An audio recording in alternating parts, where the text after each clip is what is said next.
ሰዓት ይትባረክ እግዚአብሔር አምላከ አበዊነ ስቡሕ ንዑቱ ልዑል ንዑቱ ለዓለም በቸርነቱ በምሕረቱ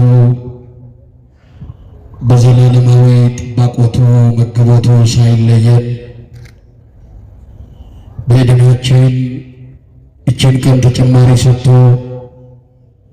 ዛሬም እንደ ትናንቱ ዘላለማዊ ስሙ በሚመሰገንበት ለልጆቹ በአንድነት በሦስትነት በረድኤት በሚገለጥበት የሰላም ድምፁ በሚሰማበት አባቶቻችን ዘወትር ያለማቋረጥ ስብሐተ እግዚአብሔር በሚያደርሱበት በምሕረቱና በቅድስናው ስፍራ የሰበሰበን የአባቶቻችን የቅዱሳን አምላክ ልዑለ ባሕሪ አምላካችን እግዚአብሔር ስለማይነገረው ዘላለማዊ ስጦታው ተነግሮም ስለማያልቀው ፍቅሩ ስሙ ከምድር እስከ አርያም በፍጥረት ሁሉ አንደበት ዘወትር የከበረና የተመሰገነ ይሁን።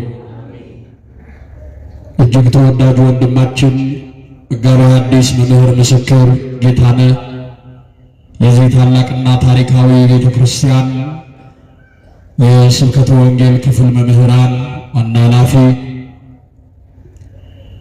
ክቡራን የሐዲሳት የብሉያት የዚህ ታላቅ ደብር ትጉሃን መምህራን ወንጌል አባቶቻችን፣ ወንድሞቻችን፣ አበው መነኮሳት፣ አበው ካህናት፣ ወሃው ዲያቆናት የእግዚአብሔር የአምላካችሁን ስም አጠራሩን ለማክበር መለኮታዊ ሐሳቡን ዘላለማዊ ቃሉን ለመስማት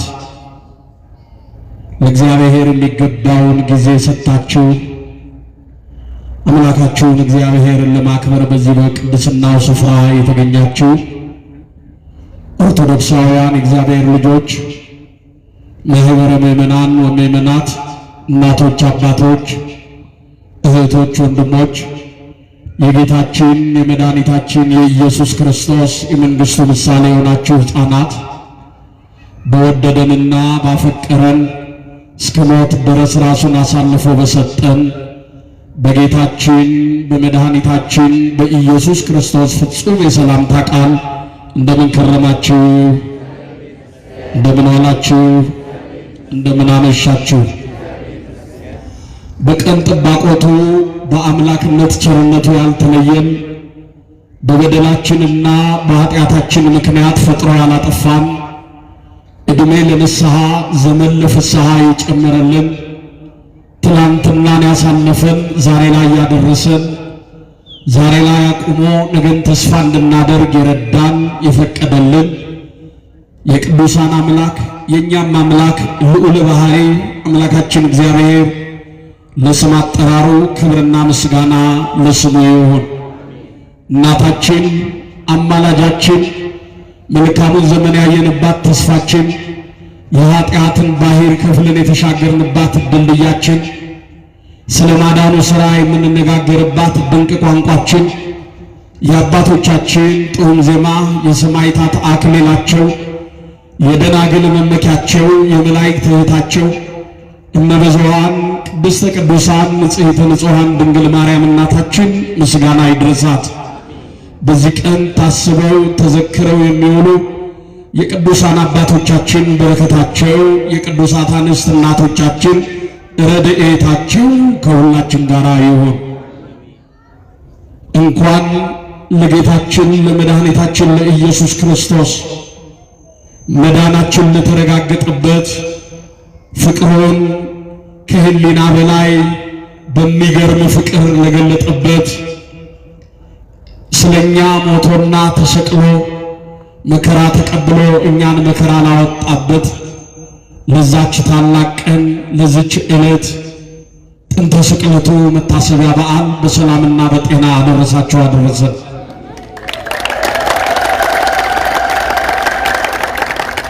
በቤተ ክርስቲያናችን ሥርዓት በዚህ በወርሃ ጥቅምት ከምናከብራቸው ታላላቅ በዓላቶች መካከል እንደ ጊዜውና እንደ ወቅቱ ተለዋጭ ተደርጎ ከሚከበሩ በዓላቶች መካከል አንዱ የመጀመሪያው ባለፈው ያከበርነው የጻድቁ አባታችን የአቡነ ገብረ መንፈስ ቅዱስ በዓለ ዕረፍታቸውን ቤተክርስቲያናችን ከወርሃ መጋቢት 5 ወደ ጥቅምት 5 አምጥታ ታከብራለች። በዛም የጌታ ጾም የሚታሰብበት ትልቁ የሱባኤ ወቅት ስለሆነ በከበሮ፣ በእልልታ፣ በጭብጨባ፣ በማህሌት ይህንን በዓል ወደዚህ አምጥታ ታከብራለች። የጌታችን የመድኃኒታችን የኢየሱስ ክርስቶስ መጋቢት 27 የምናከብረው ጥንተ ስቅለቱን ደግሞ ወደዚሁ አሁን ዛሬ ወዳከበርነው ወደ ጥቅምት 27 አምጥተን እናከብራለን ማለት ነው። በዓሉን በበረከት ያሳለፈን የአባቶቻችን አምላክ ከቁጥር ሳያጎለን በበረከት ጠብቆን ለዛሬም ዓመት በሰላምና በጤና አድርሶን በፍጹም ሰላም በተረጋጋ ማንነት እንድናከብረው እግዚአብሔር ሁላችንንም ይርዳን። ዛሬ ከኔ ጋር እግዚአብሔር ቢወድና ቢፈቅድ በጣም ለጥቂት ደቂቃ አጠር ላለ ደቂቃ የእግዚአብሔር አምላካችንን ዘላለማዊ ቃሉን መለኮታዊ ሐሳቡን እግዚአብሔር ይነግረናል። የሚሰማኝ ቢኖር በእርጋታ ይቀመጣል፣ ከመከራ ሥጋ ያርፋል ተብሎ እንደተነገረው እግዚአብሔር ሲናገረን ጉድለታችን ይሞላል፣ ስብራታችን ይጠገናል፣ እንባችን ይታበሳል፣ ተስፋችን ይለመልማል። ቀኑን ሙሉ ብዙ ነገር በመስማት ጆሮአችንን ልባችንን ስናቆሽሽ ውለናል ቆይተናል። በዚህ ሰዓት እግዚአብሔር በሰከንድ ሽርፍራፊ ውስጥ የሚናገረን የሚያስተላልፍልን ቃሉ ግን ያ የተሰበረ ማንነታችንን የሚጠግን የራቀ ማንነታችንን ወደሱ የሚያቀርብ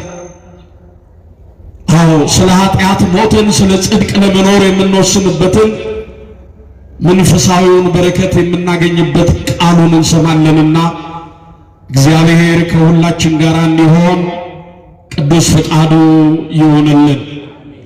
እንደ እግዚአብሔር ፍቃድ እንደ አምላካችን ቸርነት ለዛሬ የምንነጋገርበት የመጽሐፍ ቅዱስ ክፍል ሐሳብ የሚሆነው በዚህ በዮሐንስ ወንጌል ምዕራፍ 1 ቁጥር 49 ላይ ፊልጶስ ሳይጠራ ከበለስ ዛፍ ስር አውቀሃለሁ በሚል ርዕስ ይሆናል። ፊልጶስ ሳይጠራ ከበለስ ዛፍ ስር ምን እልሃለሁ? ንገሩኝ እስቲ። አውቀሃለሁ የሚል ይሆናል። ለስም አጠራሩ ክብር ምስጋና ይግባውና ይህንን ቃል የተናገረው ራሱ የቃሉ ባለቤት አምላካችን መድኃኒታችን ኢየሱስ ክርስቶስ ነው። ቃሉ የተነገረለት ሰው ደግሞ በዘመኑ ደገኛ ተብሎ የተጠራ የልቡን ቅንነት እግዚአብሔር ያወቀለት ትሁት ተብሎ የተሰየመ የእስራኤል ሰው እየተባለ የሚጠራው ናትናኤል ለተባለው ሰው ፊልጶስ ሳይጠራ ከበለስ ዛፍ ስር ሳለ አውቀሃለሁ አለው። ለምንድን ነው ይህንን ቃል የተናገረው? ለናትናኤል ይሄንን ለምን አለው? ለምን ተናገረው? ከዚህስ በኋላ ያለውን ማንነት እንደ እግዚአብሔር ፍቃድ ከሕይወታችን ጋር እያዛመድን እናያለን ማለት ነው። እንግዲህ ለስም አጠራሩ ክብር ምስጋና ይግባውና መድኃኒታችን ኢየሱስ ክርስቶስ ባጭር ቁመት በጠባብ ደረት በሥጋ ማርያም በዚህ ምድር ተገልጦ በኪደተ እግሩ እየተመላለሰ ድውያነ ሥጋን በተአምራት ድውያነ ነፍስን በትምህርቱ በሚፈውስበት ታላላቅና ድንቅ ተአምራትን በሚያደርግበት ይከተሉት የነበሩት ሁሉ ከእጁ በረከትን ከአምላክነቱ ተአምራትን ከቃሉ ትምህርትን በሚሰሙበት በዛ ወራት ጌታችን መድኃኒታችን ኢየሱስ ክርስቶስ በነጋውም ወደ ገሊላ ሊወጣ ወደደ ይላል። እንግዲህ በኢየሩሳሌምና በዙሪያዋ እየተመላለሰ ሲያስተምር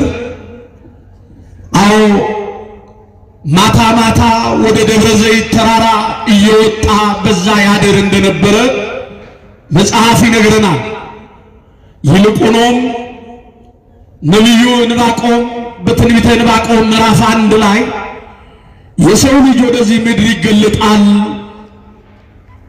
በደብረ ዘይት ተራራም ይታያል፣ በዚህ ምድርም ይገለጣል እያለ የተናገረው ትንቢት ይፈጸም ዘንድ ቀን በሕዝቡ መካከል እየተመላለሰ የክፉዎች የጸሐፍት ፈሪሳውያንን ጥያቄ እየመለሰ ታመው ወደ እርሱ የመጡ እየዳኑ ተርበው የተጠጉ እየበሉ እየጠጡ ጥያቄያቸው እየተመለሰ የአምስት ገበያ ሕዝብ ይከተለው ነበረ።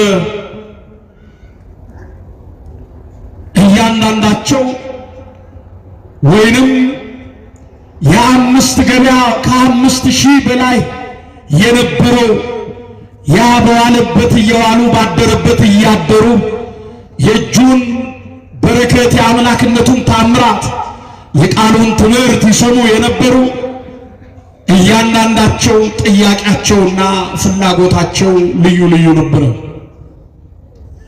ነገር ግን ከኃጢአት በቀር የሚለምኑትንና የሚሹትን ሁሉ ይፈጽምላቸዋል ይላል። የእግዚአብሔር ልጆች ታዲያ በነጋውም ወደ ገሊላ ሊወጣ ወደደ። በገሊላ ባህር ዳርቻ ያደረገውና ሊያደርገው የሚያደርገው ተአምራት ብዙ ነው። ገሊላ የነ ቅዱስ ጴጥሮስ የነ ቅዱስ ዮሐንስ ከተማ ናት። በገሊላ ባህር ዳርቻ ብዙ ችግረኞች አሉ። ችግራቸው ይወገድላቸው ዘንድ ለችግራቸው መፍትሄ ሽተው የመጡ ብዙ በሕይወታቸው ውስጥ ቋጠሮ የገጠማቸው ሰዎች አሉ። ቋጠሯቸው እንዲፈታላቸው ከሰው የበለጠውን ሰው ሲያድንና ሲፈውስ የእግዚአብሔር ወዳጆች ከህሊና በላይ ድንቅ ነገርን ማድረግ የሚችለው እርሱን ሽተው በገሊላ ባህር ዳርቻ የከበቡ በይበልጥ ቤተሳይዳ ተብላ በተጠራችው 5 መመላለሻ በሮች አሏት። በ5ቱም እርከኖች ላይ ብዙ ሕመምተኞችና ድውያን ወደሚገኙባት ወደዛች ከተማ ገባ ይላል።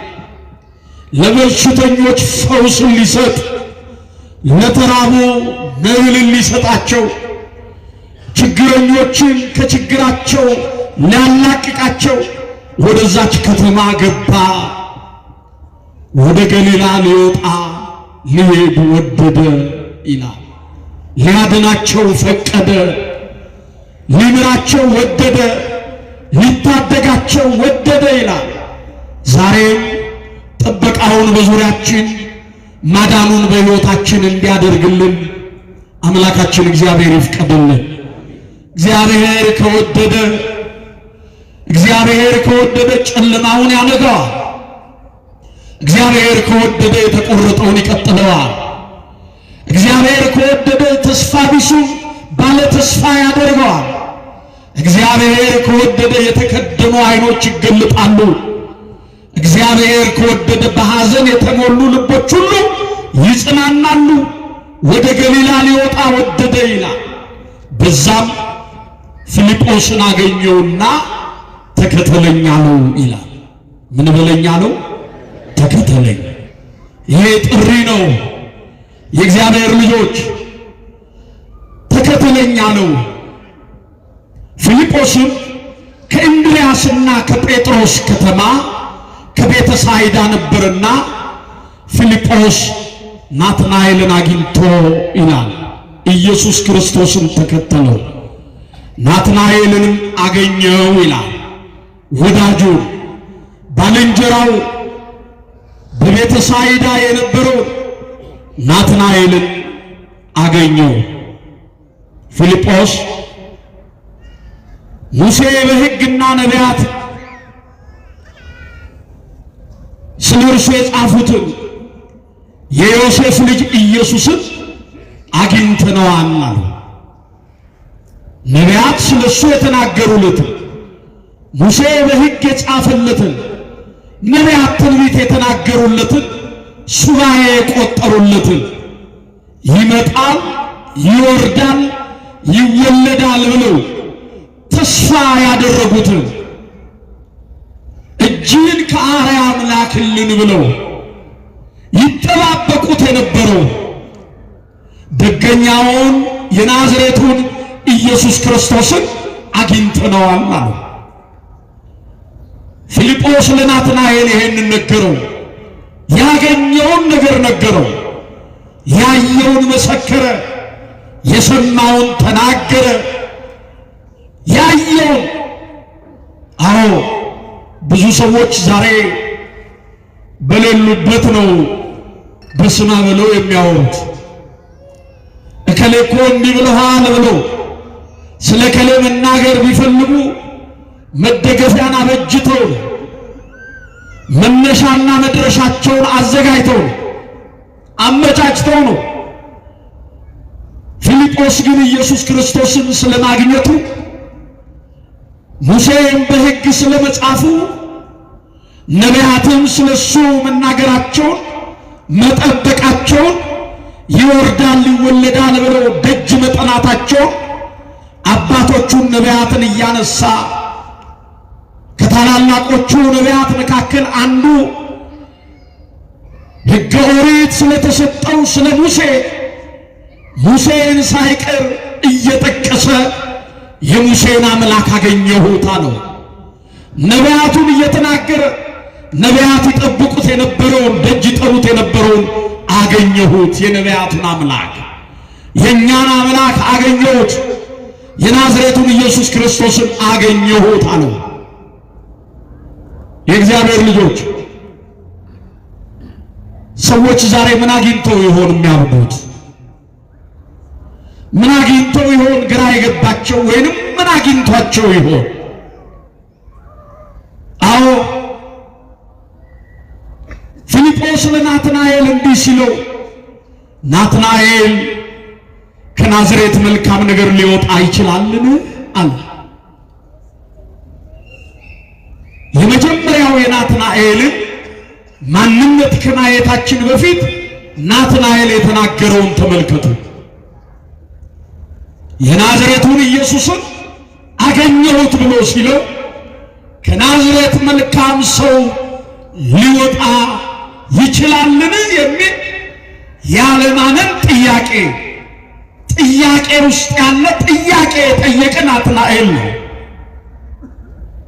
አሁን ስለ ናዝሬት አይደለም ናትናኤል መናገር የፈለገው፣ ከናዝሬት መልካም ሰው እንዴት ሊወጣ ይችላል? ሀገሪቱን ብቻ ሳይሆን ምድሪቱን ብቻ ሳይሆን ከምድሪቱ ውስጥ መልካም ሰው እንደሌለ ባለማመን ምዕራፍ ውስጥ ሆኖ ተናገረ፣ ጠየቀ። አዎ ናትናኤል ናዝሬትን የሚያውቃት በታናሽነቷ ነው። ናዝሬትን የሚያውቃት ምስኪናን ሰዎች የዕለት ጉርሳቸውን የዓመት ልብሳቸውን ለማግኘት ጠዋትና ማታ ጉልበታቸውን ዕውቀታቸውን ሸጠው የሚኖሩ የዕለት ጉርስ የዓመት ልብስ ለማግኘት በብዙ ጭንቀት ውስጥ ያጠፉትን ማህበረሰብ ያለባትን ናዝሬት አባቶቻችን ስለ ናዝሬት ሲጠቅሱ ወይንም ሲተረጉሙ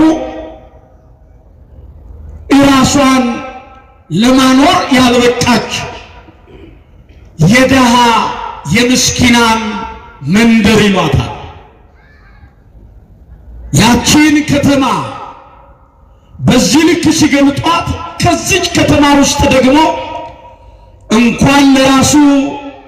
እንኳን ለሰው ለራሱ የሚተርፍ ሰው እንዴት ይገኛል? እንዴት መልካም ሰው ይወጣል አልከኝ? ከናዝሬት እንዴት መልካም ሰው ሊገኝ ይችላል? ዮሴፍ አረጋዊው ዮሴፍ እንጨት እያለዘበ የዕለት ጉርሱን የዓመት ልብሱን ለማግኘት ኑሮውን ለማሸነፍ የወጣባት ከተማ ናዝሬት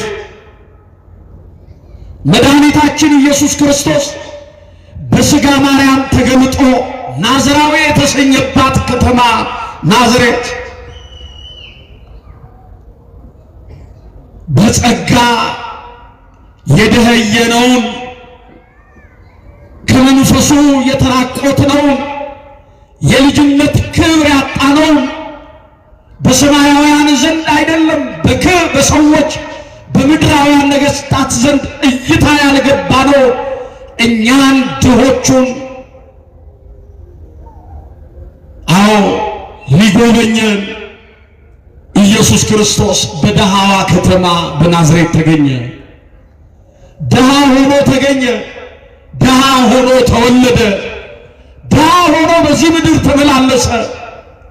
ከድሆች መንደር ተመላለሰ። ደሃ ሆኖ በድሆቹ መንደር በድሆቹ ስፍራ ላይ ተሰቀለ። እርቃኑን በአደባባይ ዋለ። እንዴት ከናዝሬት ደግ ሰው ሊወጣ መልካም ሰው ሊወጣ ይችላልን? አለው። ያን ጊዜ ፊልጶስ የምነግርህን ካላመንከኝ ናና እንሂድ፣ አይተህ ታምናለህ አለው። አይተህ ምን ትላለህ? ታምናለህ። በብዙ የተከራከረው ናትናኤል ከፊልጶስ ጋር እጅ ለእጅ ተያይዘው የሰማውን በማየት ሊያረጋግጥ የተነገረውን ሊመለከት ወደ ኢየሱስ ክርስቶስ እጅ ለእጅ ተያይዘው መንገድ ጀምረዋል። የኔና የናንተ አምላክ መድኃኒታችን ኢየሱስ ክርስቶስ ደግሞ ሕዝቡ ሁሉ በተሰበሰቡበት አንደበቱን ከፍቶ ያስተምራል። ፊልጶስና ናትናኤል ስለሱ እየተነጋገሩ እጅ ለእጅ ተያይዘው ወደ ኢየሱስ ክርስቶስ ሲቃረቡ ኢየሱስ ክርስቶስ ገና በርቀት እየመጡ ፊልጶስና ናትናኤል እየመጡ ሳሉ በልቡ ጥርጣሬ ተንኮል የሌለበት እስራኤላዊ ሰው ያውላችሁ ብሎ ጠቆማቸው። በልቡ ምን የሌለበት? ተንኮል የሌለበት፣ ኑፋቄ የሌለበት፣ ጥርጣሬ የሌለበት ደገኛ እስራኤላዊ ያውላችሁ አለ።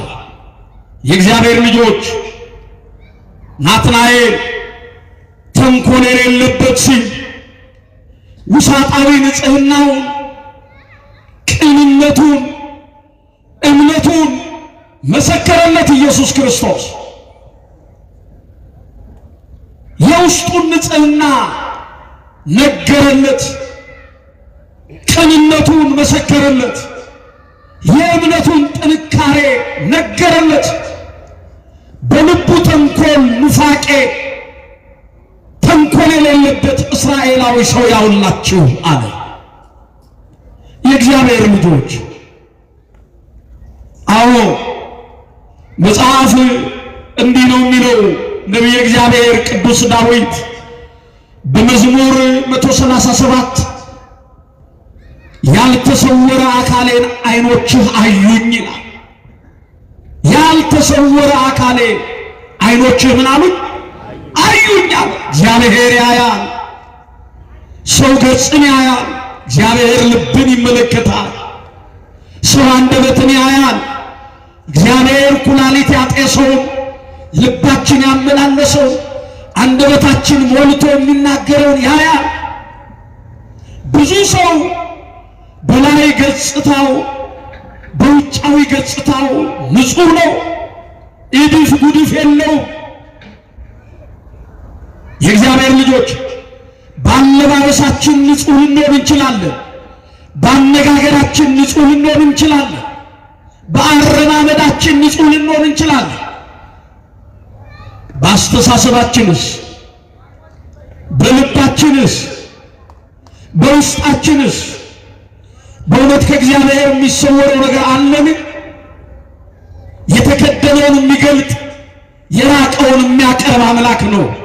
ለዚህ ነው ነቢየ እግዚአብሔር ቅዱስ ዳዊት ያልተሰወረ አካሌን ዓይኖችህ አዩኝ፣ የተፈጠሩ ቀኖቼን ሁሉ አንድስ እንኳን ሳይኖር በመጽሐፍ ተጻፈ አለ። አንድስ እንኳን ሳይቀር በመጽሐፍ ተጻፈ። የእግዚአብሔር ልጆች እግዚአብሔር ሁሉን አዋቂ ነው። እግዚአብሔር ሁሉን ይመለከታል። በልቡ ጥርጣሬ ኑፋቄ የሌለበት ደገኛ እስራኤላዊ ሰው ያውላችሁ አላቸው። በሚደንቅ ሁኔታ ፊልጶስና ናትናኤል እጅ ለእጅ ተያይዘው ገና ወደ እርሱ እየሄዱ ነው። ሳይቀርበው ስለሱ ነገረው። ጀርባውን አይደለም ልቡን የነገረው፣ ፊቱን አይደለም ውስጡን የገለጠለት። የእግዚአብሔር ልጆች ከዚህ በኋላ እኔን ነውን እየተባባሉ ናትናኤል እኔን ነው አንተን ነው ሲለው፣ ፊልጶስ እኔን አይደለም አንተን ነው አሉ። አንተን ነው፣ ተንኮል የሌለበት እስራኤላዊ ያለህ አንተን ነው። ኑፋቄ የሌለበት ደገኛ ሰው ያለህ አንተን ነው አሉ። ዛሬ እግዚአብሔር ይህንን ማንነት እኛ የከደነውን እሱ ቢገልጠው፣ እኛ የሰወርነውን እሱ በአደባባይ ቢያሰጣው ማን ነው በእግዚአብሔር ፊት የሚቆመው? የእግዚአብሔር ልጆች እየመጣን ያላመንን፣ እየተሰበሰብን የተበተንን፣ እየተጠራንበት የተጠራጠርንበት የያዝነውን መስቀል መደገፍ ያቃተን፣ ስሙን ብቻ አንግበን እከሌ እንዲህ ነው እከሊት እንዲህ ናት የሚለው ብቻ ካባ ሰውሮ የእግዚአብሔር ልጆች በቤቱ በጉድለት የምንመላለስ እግዚአብሔር እየጠበቀን ከፊቱ የምንሸሽ ብዙዎች አለን። ይሄ አደባባይ ምስጢር ነው፣ እውነታው ነው። ዛሬ ደግሞ እየገቡ የሚያወጡ ወይ አይገቡ ወይ አያስገቡ፣ ነገር ግን ይገቡና የገቡትንም ይዘው የሚወጡ ተኩላዎች በበዙበት በዚህ ዘመን ተንኮለኞች፣ ኑፋቂያቸው፣ ጥርጣሬያቸው ሀገርንና ትውልድን ዋጋ የሚያስከፍል አረማውያን በበዙበት በዚህ ዘመን እግዚአብሔር ይታደገን። አዎ እና አንተን ነው አለው መልካሙ ባልንጀራ ፊልጶስ ስለ ወንድሙ ስለ ናትናኤል መሰከረ። እኔን አይደለም አንተን ነው አለ። ተጠጉ። ማንን ነው ያልከው አለ ናትናኤል። አንተን ነው አለው ኢየሱስ ክርስቶስ። በዚህ ሰዓት አንድ ጥያቄ ነው የጠየቀው ናትናኤል። ምን ብሎ? የት ታውቀኛለህ አለው። ምን አለው? የት ታውቀኛለህ አለው። የእግዚአብሔር ልጆች የእግዚአብሔርን አለማወቅ የእግዚአብሔርን አዋቂነት የሚከለክለው ምንም አለማወቅ የለም። እግዚአብሔር የማያውቀው እግዚአብሔር የማይገልጠው የለም። የት ታውቀኛለህ ብሎ ሲለው ፊልጶስ ሳይጠራ ከበለስ ዛፍ ስር ወድቀህ ሳለህ አውቀሃለሁ አለ። ምን እልሃለሁ አለው? ማን ሳይጠራ ንገሩኝ እስቲ። ፊልጶስ ሳይጠራ ከበለሷ ዛፍ ስር ወድቀህ ሳለህ አውቀሃለሁ። ይሄ በጣም ሰፊ ምስጢር አለው። ለሕይወታችን የሚበጀውን የተወሰኑትን እናያለን። ፊልጶስ ሳይጠራ ከበለስ ዛፍ ስር ወድቀህ ሳለህ አውቀሃለሁ አለ። በውድቀታችን እግዚአብሔር ያውቀናል። በስብራታችን እግዚአብሔር ያውቀናል። በማጣታችን እግዚአብሔር ያውቀናል። ኧረ ተዉት ኦርቶዶክሳውያን፣ ከነ ክፋታችን እግዚአብሔር ያውቀናል። ከነ ጠማማ ልባችን እግዚአብሔር ያውቀናል። አፋችን ሌላ ልባችን ሌላ ሲያስብ እግዚአብሔር ያውቀናል። አውቀሃለሁ አለ። ፊልጶስ ሳይጠራ ከበለሷ ዛፍ ስር ወድቀህ ሳለህ አውቀሃለሁ አለ። ናትናኤልን ኢየሱስ ክርስቶስ የሚያውቀው በውድቀቱ ነው። ከውድቀቱ ያነሳው አምላክ ነው አውቀሃለሁ ያለ። ከስብራቱ የጠገነው ጌታ ነው አውቀሃለሁ ያለ። የእግዚአብሔር ልጆች አውቀሃለሁ ሲለው እግዚአብሔር ሁሉን ቻይ ሁሉን አዋቂ አምላክ እንደሆነ በአንድም በሌላም በምስጢር ነግሮታል። ከእግዚአብሔር የሚሰወር ምንም ነገር እንደሌለ አስረድቶታል። ፊልጶስ ሳይጠራ ከበለሷ ዛፍ ስር ሳለ ወድቀህ ሳለ አውቀሃለሁ አለው። አዎ ኦርቶዶክሳውያን፣ ናትናኤል የተወለደው በአስጨናቂው ዘመን ነው።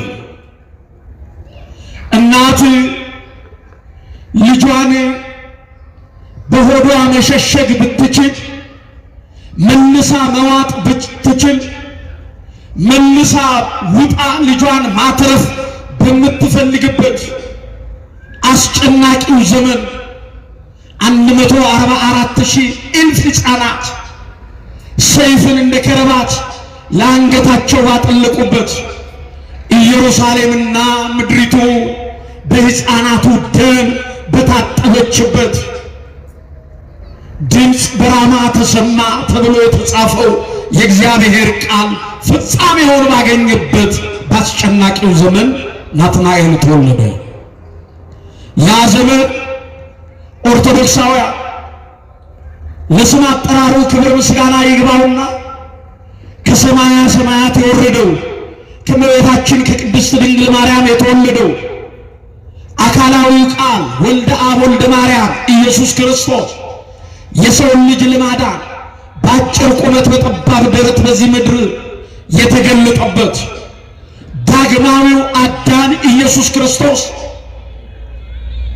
በከብቶች ግርግም በቤተልሔም አውራጃ በከብቶች ግርግም እርቃኑን በጨርቅ ተጠቅልሎ ያረፈበት እኛን በጸጋ እንድንጎናጸፍ ሰማያትን ቀደ ቶሎና ብለው ይጠብቁት የነበሩት ነቢያት ትንቢታቸው የተፈጸመበት ተስፋቸው የተረጋገጠበት ፈኑ ወዴከ ማርያም ከአርያም እጅህን ላክልን ብለው ይጠብቁት የነበሩት የአባቶቻችን የነቢያት ትንቢት ትርጉም ያገኘበት ፍጻሜ ያገኘበት ያ ወራት በዚህ በአስጨናቂው ወራት ኢየሱስ ክርስቶስ በተወለደበት ወራት ሄሮድስ ሰብአ ሰገል የተወለደው የአይሁድ ንጉሥ ወዴት ነው ብለው ለተወለደው ለአይሁድ ንጉሥ ከሩቅ ምስራቅ ተነስተው ከ2 ዓመት ጉዞ በኋላ ኢየሩሳሌም ሲደርሱ ቤተልሔም አውራጃ ሲደርሱ የተወለደው የአይሁድ ንጉሥ ወዴት ነው ብለው ጠይቀዋል። ንጉሥ እንዴት ንጉሥን ሳይገድል ይነግሣል? ንጉሥ እንዴት ንጉሥን ሳያጠፋ ይሾማል ብሎ ሄሮድስ ሰማያዊውን ንጉሥ በምድራዊው ንጉሥ ዓይን አይቶ እርሱን ለማጥፋት አዋጅ የነገረበት እናቶች ልጆቻቸውን ይዘው በሄሮድስ አደባባይ እንዲገኙ የጨርቅ ላቂ የሳንቲም ድቃቂ እንደሚቀበሉ ተስፋ ሰንቀው እንዲወጡ ልጅ ያላቸው ልጆቻቸውን ልጅ የሌላቸው ነገን ተስፋ አድርገው ከሌላ እያመጡ ይዘው በወጡበት በዛ ሰዓት የሳንቲም ድቃቂ የጨርቅ ላቂ ሳይሆን ሰይፍን እንደ ከረባት ባንገታቸው ባጠለቀላቸው በዛ ባስጨናቂው ዘመን ሕፃናት በሱ ዕድሜ በእርሱ የተወለደበት ዕለት የተወለዱ ሕፃናት ከዛም በላይ ከዛም በታች ያሉ ሕፃናት በሰይፍ በሚቀሉበት በዛ አስጨናቂው ሰዓት ማን ተወለደ? ንገሩኛ። ናትናኤል ተወለደ። እናቱ በብዙ ተጨነቀች። ልጇን እንደ ሌሎቹ ወንድሞቹ እያየች በሰይፍ ሲቀላ ደሙ እንደ ጅረት ሲፈስ ያንን የመከራ ሰዓት መቋቋም ሲያቅታት አሻግራ እየተመለከተች አንድ ነገር አሰበች። የእግዚአብሔር ልጆች ዛሬ ከሞት መንደር ለማምለጥ ከመጣባቸው ከሚነደው እሳት ለመሰወር በጫካ ቢሮጡ በዱር በገደል ቢሰደዱ ማምለጥ ያልቻሉ ምስኪናን ሕፃናትን ትላንትና ሄሮድስ እንዴት እንደቀጣቸው አይተናል። ዳግማዊው ሄሮድስ ዛሬም በሕፃናቱ ላይ እጁን ሲጭን ተመልክተናል። ይገርማቸዋል።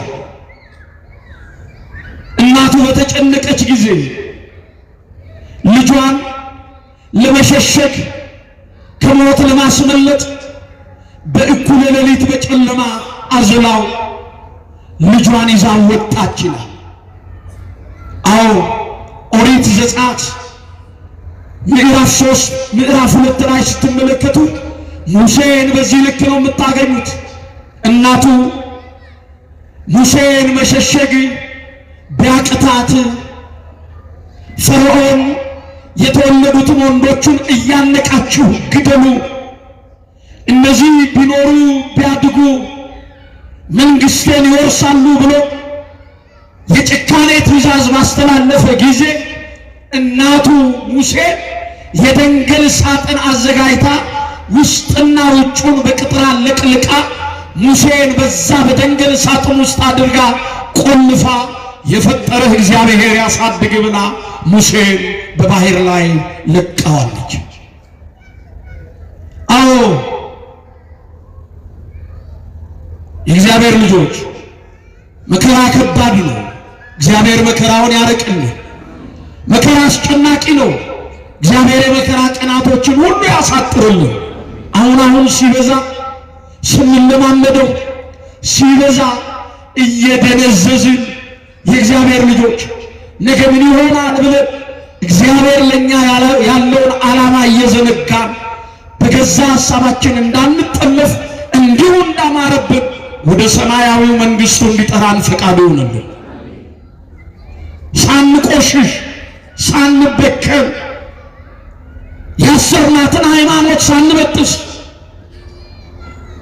ከመንፈሳዊው ማዕድ ሳንነጠል ከፍቅሩ ሳንርቅ ሃይማኖታችንን ሳንክድ ከምግባር ሳንጎል በቀኙ እንዲያኖረን ቅዱስ ፈቃዱ ይሁንልን። ታዲያ ናትናኤልን ይዛ በጨለማ ወጥታ አዝላው ይዛ ወጣችና የፈጠረ አምላክ የሰጠኝ አምላክ ለኔ ያደረገ አምላክ እሱ ይታደግ፣ እሱ ሕይወትህን ይቀበልልህ፣ እሱ ይጠብቅህ ብላ ጨለማን ተገና አድርጋ ሰው አየኝ አላየኝ ብላ ተሳቃ ከበለሱ ዛፍ ስር ጥላው ወደ ቤቷ ተመለሳለች። ያ ሰዓት ያ የመከራ ዘመን አለፈ። እግዚአብሔር ናትናኤልን ለዚህ አበቃው። ኦርቶዶክሳውያን ለዚህ ነው እናትህን እማ ብለህ አባትህን አባ ብለህ መጥራት ባልቻልክበት በዛ ሰዓት ባስጨናቂው ዘመን የፈጠረህ ያሳድግህ ብላ ከበለሱ ዛፍ ስር ጥላ ስትሄድ በበለሱ ዛፍ ስር ወድቀህ ሳለህ ምን እልሃለሁ አለው? ያሳደግኩ ማነኛ ነው? እኔ ነኝ አለ።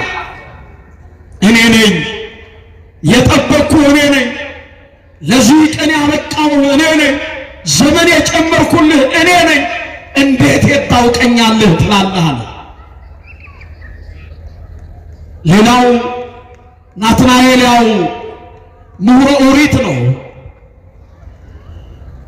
ነቢያት ትንቢት የተናገሩለትን ጌታ መሲሁ ይመጣል ብሎ ይጠብቅ የነበረ በዛች በበለሷ ዛፍ ስር ቁጭ ብሎ የኦሪት መጻሕፍትን ይመረምራል። መሲሁን ኢየሱስ ክርስቶስን ይጠባበቃል። የአባቶቻችን አምላክ ቶሎና እያለ ይናፍቅ፣ ይፈልግ፣ ይለምን፣ ይጠይቅ ነበር። በበለሷ ዛፍ ስር ቁጭ ብለህ ኦሪትን ስትተረጉ መሲሁ ይመጣል ብለህ ስትጠባበቅ የነበርከው እኔ ነኝ፣ አውቃለሁ። ከበለሷ ዛፍ ስር ሳለ ወድቀህ ሳለ አውቃለሁ አለው። በጣም ሰፊ የሆነ በበለሷ ዛፍ ስር አውቃለሁ ሲለው ሰፊ የሆነ ትንታኔ አለው፣ ወይንም ደግሞ ሌሎች ሐሳቦች አሉት። ነገር ግን ከብዙ በጥቂቱ የመጨረሻው ታስታውሳላችሁ፣ በለስ ቅጠሏ ሰፊ ነው። ቅጠሏ ምንድነው? አቤት ሰፊ ነው። የቅጠሏ ሰፊነት በለስን በለስ አያሰኛት። ፍሬ አልባ ከሆነች ፍሬ ከሌላት በለስን ሙሉ ሊያደርጋት አይችልም። በለስ የቅጠሏ ማማር ብቻ ለተከላት ፍግ ላስታቀፋት ቅጠር ለቀጠረላት ለደከመባት ከአውሬ ከእንስሳ ለጠበቃት ዋጋ አትከፍልም። ፍሬ ከሌላት ምን ዋጋ አለው? ምንም ዋጋ የለው። ስለዚህ ናትናኤልን ምን አለው ኢየሱስ ክርስቶስ? ከሰራቸው ታላላቅ ወይንም ደግሞ በእግዚአብሔር ፊት ከበደላቸው በደሎች መካከል እነዛን ሸሽጎ እነዛን ሰውሮ የት ታውቀኛለህ ብሎ ለጠየቀው ለናትናኤል በለስ ቅጠሏ ሰፊ ነው፣ ኃጢአት በላይ ላይ ሰፍቶ አውቃለሁ፣ ከመንፈሳዊ ፍሬ አልባ ውጭ ሆነህ አውቃለሁ፣ የንስሐ ሕይወት ሳይኖርህ አውቃለሁ፣ በኃጢአትህ አውቃለሁ፣ በበደልህ አውቃለሁ አለው። እንዴት ታውቀኛለህ? መድኃኒታችን ኢየሱስ ክርስቶስ በኪደተ እግሩ ሲመላለስ ተርቦ ወደ አንዲት በለስ አቀና ነው የሚለው አይደል መጽሐፍ? የሉቃስ ወንጌል ላይ ወደ በለሲቱ ሲያቀና በለሲቱ ቅጠሏ እንጂ ያማረው ፍሬ አልባ ነበረች። ለዘለዓለም ደርቀሽ ቅሪ ብሎ ረገማት ይላል። በለስ እስራኤልን ለዘለዓለም ደርቀሽ ቅሪ ብሎ ረገማት። ያችን በለስ ወዲያው ደረቀች ነው የሚለው። ይህንን አይተው ደቀ መዛሙርቱ እጅግ አደነቁ፣ ተገረሙ። የእግዚአብሔር ልጆች ፍሬ ፈልጎባት ነው ወደ በለሲቱ የሄደው። ነገር ግን በለሲቱ ፍሬ አልባ ነበረች፣ ቅጠል ብቻ ነበረች። ናትናኤልም በለስ ቅጠሏ ሰፊ እንደሆነ ኃጢአት በላይ ላይ በስቶ ኃጢአቱ በላይ ላይ ሰፍቶ አውቃለሁ አለው። ያኔ ናትናኤል ምን አለ? በእውነት የእስራኤል ንጉሳቸው የእስራኤል አምላካቸው አንተ ነህ አለ።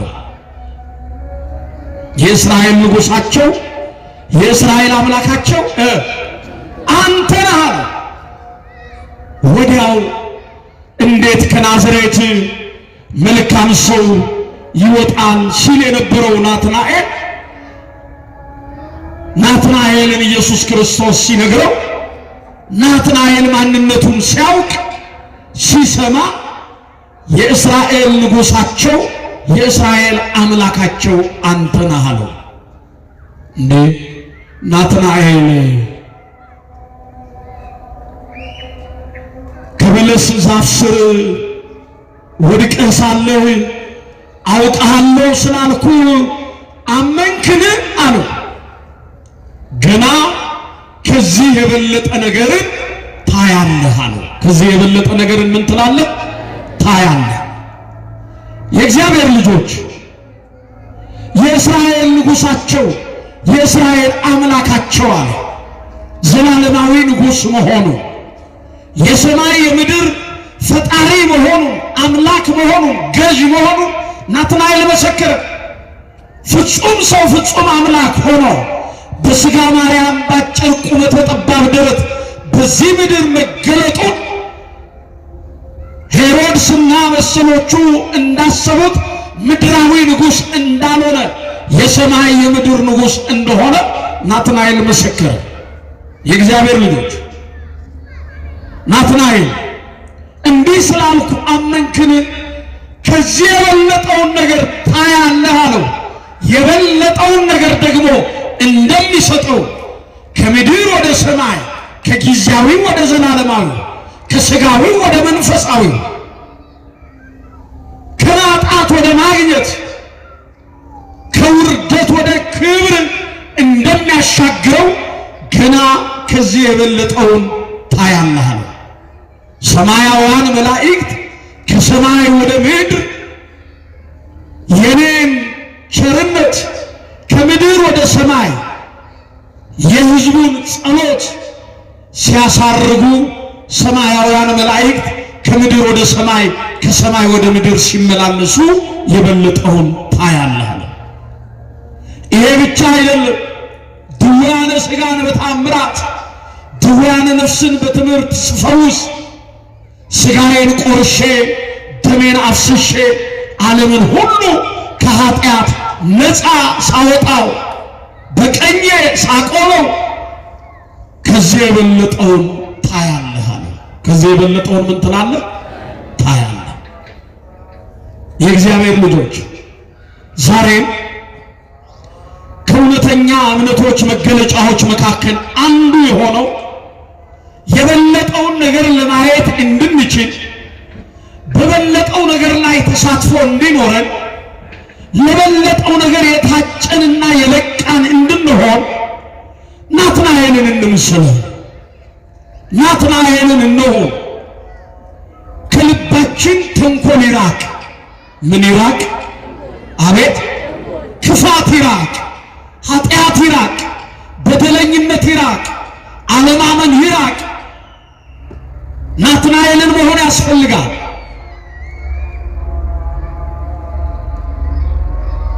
ከውድቀት ለመነሳት ከስብራት ለመጠገን አዎ ከራቅንበት ማዕድ ወደ ማዕዳችን ለመመለስ ናትናኤልን መምሰል ያስፈልጋል።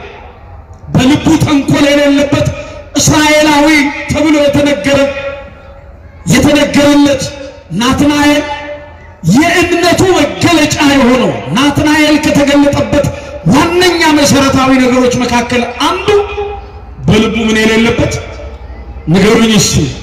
ተንኮል የሌለበት።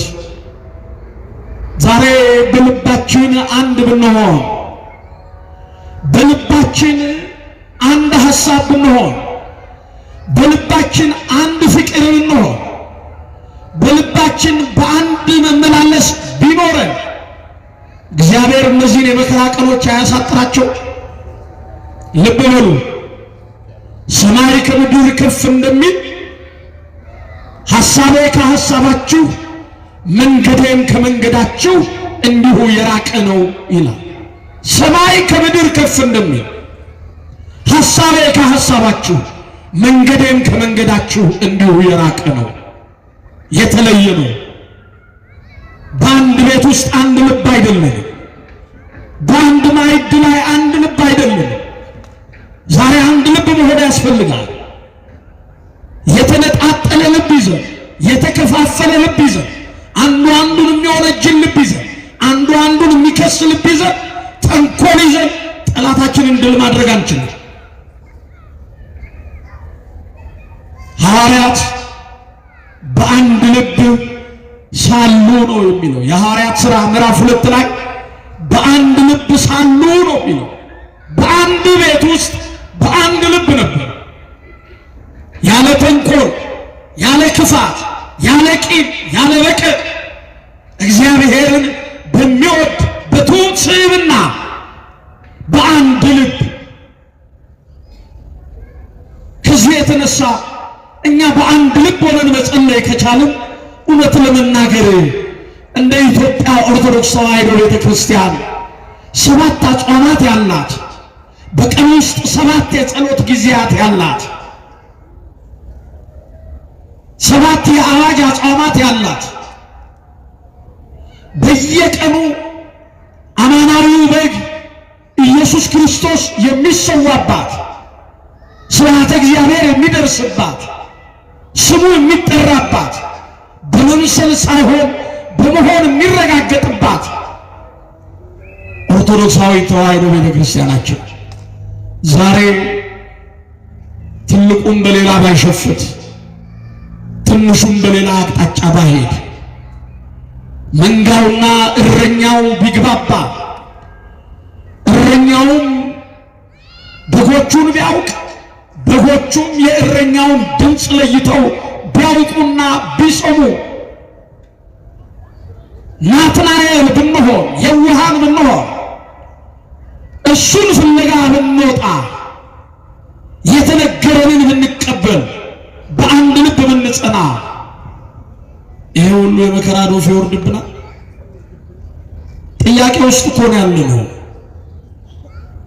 የምንጮኸው እኛው ነን። አቤት የምንለው እኛው ነን። አዎ እግዚአብሔር መልስ ይሰጠናል። ነገር ግን እግዚአብሔር መልስ እንዲሰጠን ለእግዚአብሔር እኛ የምናቀርበው ጥያቄ እግዚአብሔር የሚጠይቀንን ጥያቄ መልሰን ነው ወይ? ይሄንን ነው ማሰብ ያለብን። እኛ ለምንጠይቀው ጥያቄ መልስ ለማግኘት እግዚአብሔር በእኛ ውስጥ ያለው ጥያቄ ተመልሶለታል ወይ? እጆቻችን ንጹህ ናቸው ወይ? ልባችን አንድ ነው ወይ? ትንቢተ ኢሳይያስ ምዕራፍ 1 ቁጥር 18ን እናንተ ገብታችሁ አንብቡት። ይሄንኑ ነው የሚለው። እጆቻችሁን ታጠቡ፣ በፊቴ የምታቀርቡት ዕጣኑ፣ የምታቀርቡት መስዋዕቱ ምንድነው? እስቲ እጆቻችሁን ተመልከቱ፣ ደም ተሞልተዋል፣ ታጠቡ ነው የሚለው። መታጠብ ያስፈልጋል። እንደ ናትናኤል በእውነት የእስራኤል ንጉሣቸው አምላካቸው አንተ ነህ የሚል እርግጠኛ የሆነ ልብ ይዘን በእግዚአብሔር ፊት ልንቆም ይገባል። ባህርን እንደ ግድግዳ ከፍሎ ያሻገረን ጌታ እያመለክን ምንም በሌለበት በደረቅ ጭንጫ ላይ ውሃ ማፍለቅ የሚችለው ቀንና ሌሊት ማፈራረቅ ዘመንን በዘመን የሚተካውን ጌታ ተደግፈን ለምንድን ነው ስብራታችን የጸናው? ይህንን ማስተዋል ወደ ልባችን እንመለስ፣ ወደ ውስጣችን እንመለስ። ልጄ ሆይ ልብን ስጠኝ፣ ዓይኖችህም መንገዴን ይውደዱ ነው። ወደ እግዚአብሔር መንገድ እንመለስ። ይሄ ነው የሚያስፈልገን በዚህ ሰዓት። ከዚህ የተነሳ ፊልጶስ ሳይጠራ ከበለስ ዛፍ ስር ወድቀህ ሳለ አውቃለሁ። ከወደቅንበት እንነሳ፣ ከተሰበርንበት እንጠገብ። ኃጢአት ይሰብራል፣ በደል ይሰብራል። ኃጢአት ይጥላል፣ በደል ያደቃል። ከወደቅንበት ከማይጠቅመን ከበለሱ ዛፍ ስር እንነሳ፣ እንንቃ። እመኑኝ ዛሬ ነገ ከነገ በስቲያም የቤተ ክርስቲያኗ ሕይወቷ ይሄ ነው። በዚህ ልክ እንቀጥላለን። በዚህ ልክ ነው ወደ ላይ የምንሻገረው። በዚህ ልክ ነው ወደ ያከበረንን አምላክ የምናከብረው። ለታመነው ጌታ መታመን እንድንችል የሕይወትን አክሊል እንድንቀዳጅ በእርሱ የሚያምኑ ሁለተኛውን ሞት አያዩም ተብሎ እንደተጻፈው በሕይወታችን እንዲረጋገጥ ኦርቶዶክሳውያን ከበለሷ ዛፍ ስር እንነሳ። ወድቀናል። በዘረኝነት ወድቀናል። በክፋት ወድቀናል። በኃጢአት ወድቀናል። በትዕቢት ወድቀናል። ባለመታዘዝ ወድቀናል። አንተ የተኛህ ብትኖር ንቃ። ማን ያበራልሃል? ማን ያበራልሃል? እንንቃ። እስቲ ለጸሎት ጊዜ እንስጥ። ከእግዚአብሔር ጋር የምንነጋገርበት ስለ ሀገር፣ ስለ ትውልድ፣ ስለ ቤተ ክርስቲያናችን ከእግዚአብሔር ጋር የምንመክርበትን ሱባኤ ከሌለ የለንም። አብይ ጾም ካልመጣ 16 ፍልሰታ ካልመጣች የታለን እኛ? እውነት ሐሰት ወቀሰን እንዳትል፣ እውነታው ስለሆነ ሁላችንም በዚህ ልክ ስላለን የታለን? ኦርቶዶክሳውያን ማነው ዕለተ ሰንበትን ጠዋት መጥቶ ቅዱስ ሲባል ኪዳኑን የተሳተፈ ሥርዓተ ቅዳሴውን ያስቀደሰ? የሰርኩን ትምህርት ተለምነን እኮ ነው የሚሆነው። ከዚህ የተነሳ ኦርቶዶክሳውያን ወደ ልባችን ልንመለስ ይገባል። እግዚአብሔር በአንድም በሌላም እየነገረን ነው። እግዚአብሔር በአንድም በሌላም ደጃችንን እየመጣ ነው። የሚያሳዝነው በእኔና በእናንተ በደል ዋጋ የሚከፍሉት ሕፃናት፣ መከራ የሚቀበሉት ንጹሐን፣ ቀንና ሌሊት ጥሮ ግሮ የተመቸ አልጋ ላይ ሳይተኛ ያማረውን ጫማ ሳያደርግ ሰውነቱን በደህና አራፊ ጨርቅ ሳይሸፍን ሀገር እየመገበ ታሪክ እየጠበቀ ወግ እያከበረ ሀገሩን እየወደደ በአምላኩ ፊት በቅንነት እየቆመ ከዘራውና ካጨደው ላይ አስራት በኩራቱን እየሰጠ ሃይማኖቱን የጠበቀ ያ ምስኪን ድሃው፣ ያቺ ምስኪን ድሃ የልጆቿን ወግ የልጆቹን ወግ ሳያይ እንደወጡ የቀሩት እነሱ ያሳዝናሉ። በእኔና በእናንተ በደል ዋጋ የከፈሉት። ስለዚህ ኦርቶዶክሳውያን የቤተ ክርስቲያናችን ሕይወት ዛሬም ነገም ከነገም በስቲያ የሰማዕታት ሕይወት ነው። በዚህ ልክ ትቀጥላለች። ቤተ ክርስቲያን አርፋ የመጣችበት ዘመን የለም። ተጽናንታ የመጣችበት ዘመን የለም። ዛሬ እኔ ቀን ነው ያለችበት ዘመን የለም። በደሟ እየመሰከረች ክብሩን እየገለጠች ስለሱ መከራ እየተቀበለች እየተሰደደች ራሷን ክዳ ጌታዋን ያከበረች ቤተ ክርስቲያን ላይ ነው ያለነው። እዚህ ውስጥ ለመኖር ግን ይህን ክብር ለማግኘት ከበለሱ ዛፍ ስር ከውድቀት መነሳት ያስፈልጋል። መነሳት ያስፈልጋል። በትንሣኤ ልቡና መነሳት፣ በፍቅር ልቡና መነሳት ያስፈልጋል። ምናልባት የበለሱ ዛፍ ጥላ ነገ ሲሸሸን እርቃናችንን እንዳንሆን እግዚአብሔር ሁላችንን በቸርነቱ ይርዳን። ፊልጶስ ሳይጠራ ከበለሷ ዛፍ ስር ወድቅ ሳለ አውቃለሁ። በውድቀታችን ያወቀን፣ በስብራታችን ያወቀን፣ እንዳወቀን ያልፈረደብን፣ ፈርዶብንም ከፊቱ ያላራቀን፣ እጁን ዘርግቶ ኑ ልጆቼ ብሎ የተቀበለን፣ ከነገበናችን ከነ ኃጢአታችን የሸሸገን፣ በመዳፉ የጠበቀን የአባቶቻችን አምላክ እግዚአብሔር ስሙ የተመሰገነ ይሁን። ስለቆየው ይቅርታ ጠይቃለሁ። እግዚአብሔር ይስጥልኝ።